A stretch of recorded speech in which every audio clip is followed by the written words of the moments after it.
Hello everyone, this is Janvi and welcome to Study Seed. आज हम class 12th political science chapter 1 का topic 7 पढ़ेंगे, that is shock therapy in post communist regime. अब post communist रजीम क्या है? जैसे हमें यूएसएसआर में देखने को मिला, सोशलिस्ट सिस्टम जो अपनाया गया, जो सोशलिज्म को अडॉप्ट किया गया, तो स्टार्टिंग के फेज में जो गवर्नमेंट है वो सोसाइटी के वेलफेयर के लिए काम कर रही थी, सोशल वेलफेयर के लिए पॉलिसीज बना रही थी, लॉज बना रही थी। फिर धीरे धीरे बीच में स्टालिन के टाइम पीरियड में, जोसेफ स्टालिन के टाइम पे हमें रिजिड फॉर्म देखने को मिला सोशलिज्म का, और उसी को सोशलिज्म के रिजिड फॉर्म को हम लोग कहते हैं कम्युनिस्ट रजीम। तो ये जो कम्युनिस्ट रजीम है वो स्टालिन के टाइम पीरियड से बनने लगी, यानी कि हमने सोशलिज्म को बहुत ज्यादा ही रिजिड फॉर्म में अडॉप्ट करना स्टार्ट किया जोसेफ स्टालिन के टाइम पीरियड पे, और वो कम्युनिस्ट टाइम पीरियड कहलाया गया।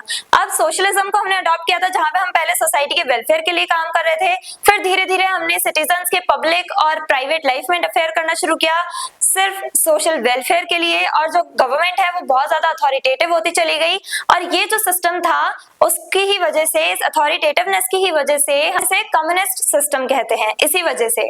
तो अब क्या हुआ, लास्ट टाइम पीरियड आते आते ये जो रिजिडिटी है वो दोबारा से खत्म हुई, और उसके बाद मिखाइल गोर्बाचेव की वजह से डिसइंटीग्रेशन हुआ। सो आई होप ये कम्युनिस्ट रजीम आपको समझ में आया है। अब पोस्ट कम्युनिस्ट यानी कि इस कम्युनिस्ट रजीम के खत्म होने के बाद का जो टाइम पीरियड है, यानी कि जब यूएसएसआर का डिसइंटीग्रेशन हो गया, उसके बाद हमने एक प्रोसेस अडॉप्ट किया।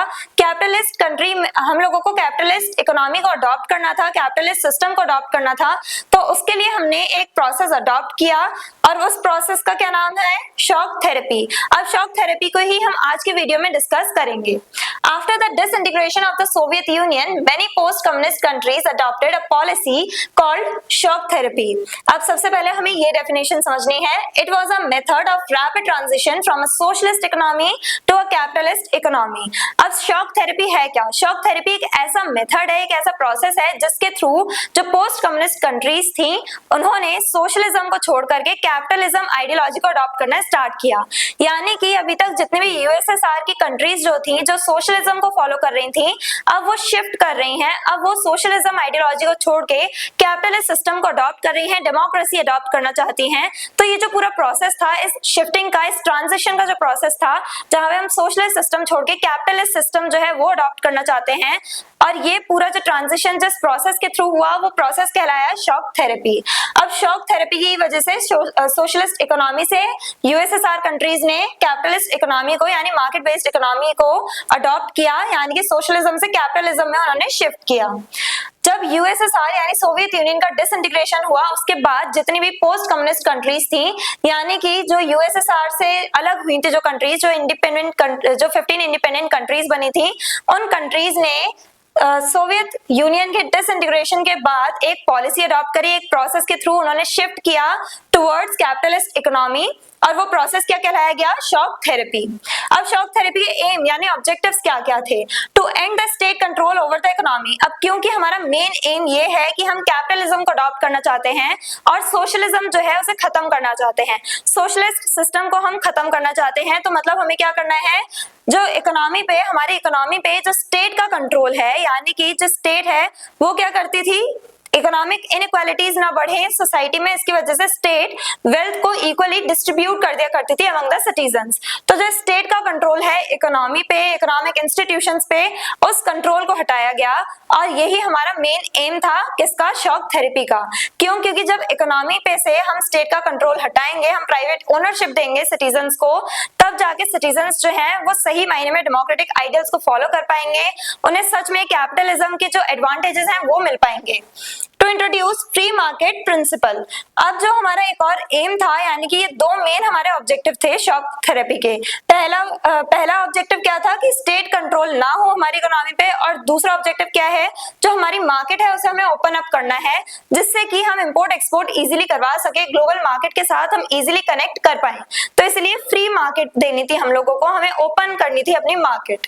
Positive effects. अब शॉक थेरेपी के पॉजिटिव इफेक्ट्स क्या थे? मार्केट बेस्ड इकोनॉमी यानी कि हमने कैपिटलिज्म को अडॉप्ट किया, हमने शॉक थेरेपी की वजह से हम कैपिटलिस्ट सिस्टम को अडॉप्ट कर पाए, कैपिटलिस्ट सिस्टम एस्टैब्लिश कर पाए डिफरेंट कंट्रीज में, पोस्ट कम्युनिस्ट कंट्रीज में। मार्केट बेस्ड इकोनॉमी थी यानी कि वही कैपिटलिज्म को हमने अडॉप्ट किया, integrated these countries into the global economy, यानी कि ये जो कंट्रीज हैं इन्हें हमने ग्लोबल इकोनॉमी यानी ग्लोबल मार्केट के साथ ज्वाइन किया।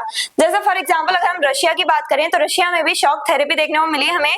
तो रशिया जो है वहां पे शॉक थेरेपी की वजह से सोशलिज्म आइडियोलॉजी को छोड़ के कैपिटलिस्ट आइडियोलॉजी जो है उसे अडॉप्ट किया गया, कैपिटलिस्ट सिस्टम को एस्टैब्लिश किया गया रशिया में, और रशिया ने डेमोक्रेसी को अडॉप्ट किया। अब रशियन मार्केट जो है उसे ग्लोबल मार्केट के साथ जोड़ा, किसने? इसी कैपिटलिस्ट सिस्टम ने। यानी कि जब कैपिटलिज्म को अडॉप्ट किया गया रशिया में और डिफरेंट पोस्ट कम्युनिस्ट कंट्रीज में, और उन्होंने अपनी मार्केट को ओपन अप किया, तो उनकी मार्केट जो है, जैसे रशियन मार्केट जो है वो ग्लोबल मार्केट के साथ इजीली कनेक्ट हो पाई। जो फॉरेन इन्वेस्टमेंट है वो बढ़ने लगी, फॉरेन कंपनीज आके रशिया में सेटअप होने लगे, रशियन कंपनीज जो है, रशियन इंडस्ट्रियलिस्ट जो है उन्होंने बाहर के देशों में जाके अब्रॉड में अपनी इंडस्ट्री सेटअप करी, कंपनी सेटअप करी। तो इस टाइप से फॉरेन इन्वेस्टमेंट हमें देखने को मिल रहा है।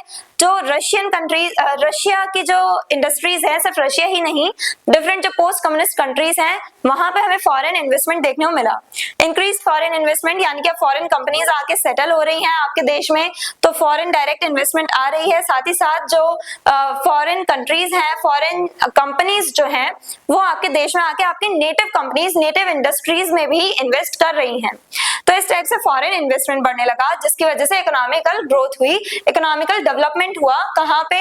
इन पोस्ट कम्युनिस्ट कंट्रीज में। और ये सारे पॉजिटिव इफेक्ट्स थे शॉक थेरेपी के, बट इसके नेगेटिव इफेक्ट्स ज्यादा थे। शॉक थेरेपी के नेगेटिव इफेक्ट्स क्या थे? Unemployment increase. अभी तक हमने देखा था कि जब तक हम सोशलिज्म को फॉलो कर रहे थे यूएसएसआर में, तब तक क्या हो रहा था? गवर्नमेंट जो है वही सभी सिटीजन्स को एम्प्लॉयमेंट जनरेट करके दे रही है, सभी सिटीजन्स एम्प्लॉयड थे, कलेक्टिवली काम किया करते थे। फार्मिंग हमें देखने को मिली, कलेक्टिव फार्मिंग, जो इकोनॉमिक इंस्टीट्यूशंस है उसपे भी स्टेट का कंट्रोल रहा करता था। डिफरेंट जो फैसिलिटीज है स्टेट प्रोवाइड किया करती थी सिटीजन्स को। बट अब क्या हो रहा है? अनएम्प्लॉयमेंट हमें देखने को मिला। क्यों? क्योंकि अब हमने प्राइवेट ओनरशिप दे दी है। अब जो सिटीजन्स हैं उन्हें जो भी करना है खुद करना है, सिटीजन्स को खुद से ही एम्प्लॉयमेंट जनरेट करनी है और सिटीजन्स को खुद ही आगे बढ़ने की कोशिश करनी है। सब कुछ इंडिविजुअल्स को अकेले ही मैनेज करना है, जैसा कि हमें कैपिटलिस्ट सिस्टम में देखने को मिलता है। जो पर्सन अपनी एबिलिटी का यूज करके आगे बढ़ जाता है वो इकोनॉमिकली वेल ऑफ हो जाता है, वो वेल्दी हो जाता है। और जो पर्सन अपनी एबिलिटीज को नहीं निखार पाता, अपनी एबिलिटीज का यूज नहीं कर पाता, वो पुअर कैटेगरी में आ जाता है, यानी वो गरीब होता चले जाता है। ये हमें कैपिटलिस्ट सिस्टम में देखने को मिलता है। तो अनएम्प्लॉयमेंट बढ़ने लगा क्योंकि जो लोग अपनी एबिलिटीज को पहचान के उन्होंने अपने आप को निखारा और ज्यादा डेवलप किया उन्होंने खुद को, तो वो एम्प्लॉयड हो गए और बहुत ज्यादा वेल्दी हो गए। और जिन लोगों को अपनी एबिलिटीज के बारे में पता ही नहीं था, जिन लोगों को अपनी स्किल्स के बारे में नहीं पता था, जिनमें कोई स्किल्स नहीं थी, कोई एबिलिटीज नहीं थी, वो अनएम्प्लॉयड रह गए। तो अनएम्प्लॉयमेंट बहुत तेजी से बढ़ा। क्यों? क्योंकि अब गवर्नमेंट तो कोई एम्प्लॉयमेंट जनरेट नहीं कर रही है। Rise in poverty and inequality. Poverty यानी गरीबी बढ़ी, अब लोग अनएम्प्लॉयड हैं तो गरीबी तो बढ़ेगी बढ़ेगी। इनइक्वालिटीज बढ़ने लगी, अब जब गरीबी बढ़ रही है यानी ज्यादातर लोग गरीब हैं, पुअर कैटेगरी में जा रहे हैं, और कुछ पीपल हैं जो रिच हैं। तो रिच और पुअर के बीच में हमें गैप देखने को मिल रहा है, यानी क्लास इनइक्वालिटीज देखने को मिल रही है हमें, इकोनॉमिक इनइक्वालिटीज बढ़ने लगी।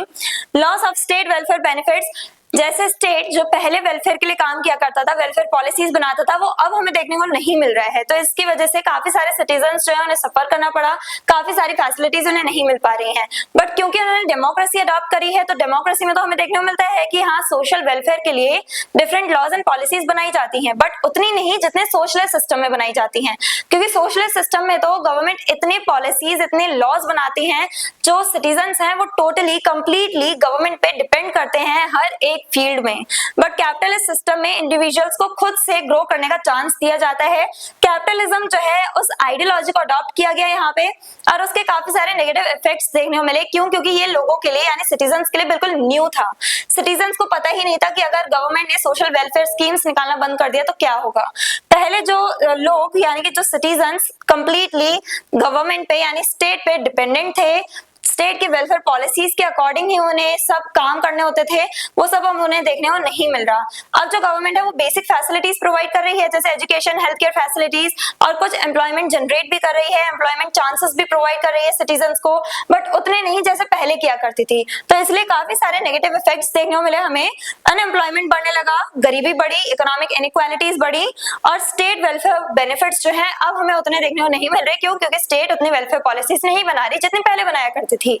तो आज की वीडियो में हमने क्या डिस्कस किया कि शॉक थेरेपी क्या है, और शॉक थेरेपी की ही वजह से जो डिफरेंट पोस्ट कम्युनिस्ट कंट्रीज हैं वो सोशलिस्ट सिस्टम को एंड करके कैपिटलिज्म को फॉलो कर पाई, कैपिटलिज्म को अडॉप्ट कर पाई, और इसी पूरे प्रोसेस को शॉक थेरेपी कहा गया। शॉक थेरेपी के काफी सारे नेगेटिव इफेक्ट्स भी थे, पर कुछ पॉजिटिव इफेक्ट्स भी थे, वो सब हमने आज की वीडियो में डिस्कस किए। I hope everything is clear. और अगर आपको इस चैप्टर के डिटेल नोट्स चाहिए तो हमारी वेबसाइट studyseed.net पे विजिट करें, लिंक डिस्क्रिप्शन बॉक्स में दिया गया है। मिलते हैं नेक्स्ट वीडियो में नेक्स्ट टॉपिक के साथ। Stay curious, stay consistent. Thank you very much.